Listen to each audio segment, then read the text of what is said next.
it's very interesting how most of the people interviewed and featured in the film are, you have regular people, of course, but you have scientists, you've got oceanographers, marine biologists, academics, no Greenpeace spokespeople, no eco-warriors.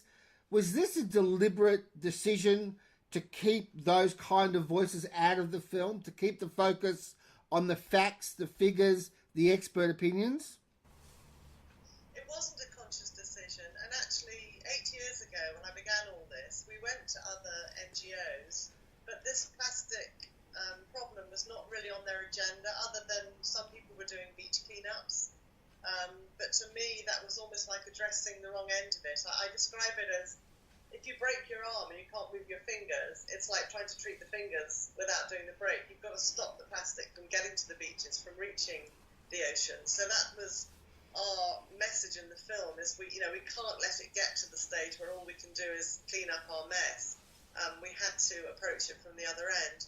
It was never a case of keeping voices out. I think every green group has a really strong message and a really strong purpose, and I think we should be working together on this project, on this problem, because nobody's going to solve it on their own. And we do have the support of the green groups. At the end of the film, you'll see all the logos of those that offer to help by sharing our trailer and pointing people to the website. But really, what I wanted to do was to document the problem, show it on a global scale, and get as many experts as I could into it, and then take it from there and develop the story. And that's what we did. And I think the film really speaks for itself. I mean, I've been present at a lot of the screenings because I've been doing Q&As afterwards, and so many people have said, even those that thought they knew the topic had learnt an awful lot more. And I think it's because we're the first people to look at this on a global scale, because the scientists always have to look at a specific area of the topic. It might be a certain species or a particular location or a certain type of work that they're doing, and that's the way the scientific community works, whereas we have used as many scientists as we could in as many locations to show the global picture, and also to show that this is a problem that not only have we all contributed to, but something that we can all take part in solving. It's not one single solution. We've all got to work at this, and behavioural change will be at the heart of that. We always debate and argue about what influence documentary films end up actually having. You used the phrase before about preaching to the converted, and in a lot of cases, very successful documentaries have, in the end, merely done that. And I guess Fahrenheit 9/11 is probably the most famous example. Yes. What evidence do you have about what effect your film is having on what people think and how they think about this problem? Well, we have a partnership with Brunel University in London, who are the world leaders in human toxicology and ecotoxicology.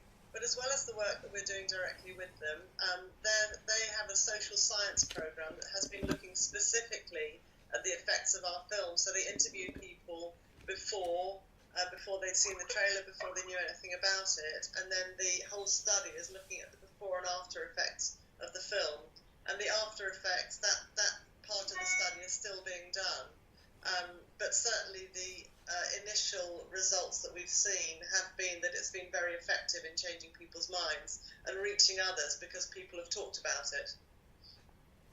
So I've yet to know the exact answer to that question, but certainly what surprised me is that the public screenings that we've had, I would say 95% or more have been oversubscribed. And we had a screening here in Bristol, for example, at a venue that has 320 seats, and we needed to sell 250 to break even. And I spent Christmas worrying that we wouldn't get to that point. However, when we actually put the tickets online, it sold out within 24 hours, and we had such a long waiting list. We then decided to run a second night, and then just worried for a very short time whether that would sell. And again, exactly the same happened. And that to me is an incredible story. I think it shows that there's a real appetite for this subject right now. And a lot of people wanted to come and see a film about plastic pollution, and that itself is, to me, surprising, but I'm delighted. I'm delighted that it's happening because it needs to. Just briefly, can you tell me about the genesis of the film? I understand that essentially what happened was that you went in search of a myth and instead found a reality that was far more frightening. Can you just talk us through that? Absolutely. I mean, when I was first told about this subject, I'd just left the BBC.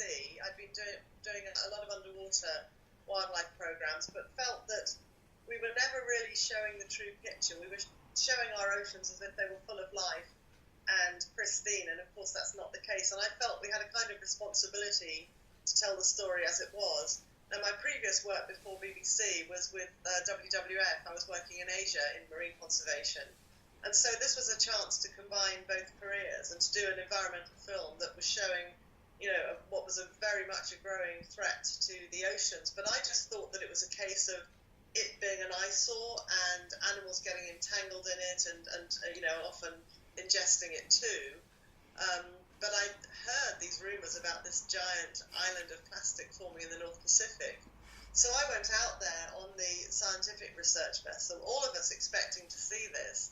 And I was seeing it as a recce for the film. How are we going to film this thing, with divers underneath and cranes going over the top, because it's before everybody had drones as they do now. So all of these images I had in my mind of how we were going to show this and what, might be able to be, how it might be collected and recycled and all these sort of things. But of course I got there, saw apparently nothing, but then putting these nets in and seeing them choked with plastic that was invisible from the surface, suddenly the story was much more critical and would have been great for radio, but how on earth are you going to film something you can't see? And then I started to think, okay, it's mixed with plankton, what feeds on plankton, and you need something charismatic. And that's when I contacted Lindsay Porter, who's in the film, because she's a cetacean specialist, and she happened to be doing the work in Sri Lanka. And that's how that evolved. So that was the first shoot. But it took me 2 years of fundraising before there was any money in place just to do that first shoot. And that's really why it took so long, because constantly having to fundraise and then do the filming and fundraise and do the filming, it was a long process. And it became harder the further into it we went, because raising funds to finish something is much harder than raising funds to start something, particularly a film, because people can't see, they might see a rough cut, but unless you're in the business, it's very difficult to imagine a rough cut as a finished product. Tell us about the plasma torch or the plasma gun that's been developed. I will, and unfortunately in the film it says that it's affordable. It's still not affordable. It's very expensive. There are prototypes. What the plasma torch does is it superheats anything that is put into the chamber. So something like plastic would become hydrogen, carbon and oxygen. So it superheats it to its original atoms. So it goes beyond the stage of forming dangerous gases like dioxins, which would normally happen if you burn plastic on a bonfire. And so what happens is the waste product of that is water and carbon monoxide. And the carbon monoxide is all fed back into the system as a syngas to fuel it. So the only time you need to fuel that system is when you first start it up and you use natural gas. But after that, it will create its own gas to keep working. So it's a good idea. The problem is with it is that you're limited by the size of the plasma torch. So to use it for a huge city, it would not be practical. But in certain situations, it could be a really good answer, but it's still being developed and they still need more investment, because at this stage it's very, very expensive. You also highlight the value of what happens when you turn waste plastic into a currency, into something that's actually valuable. No longer becomes waste, it becomes currency, it becomes something you can make money out of. As soon as you introduce, Jo Ruxton, a capitalist incentive to be green, you're on a winner. Well, yes, there's two ways to look at it. I mean, the plastic bank, I think the work that they're doing is fantastic. The other thing that we looked at is turning plastic back into fuel. Now, what I find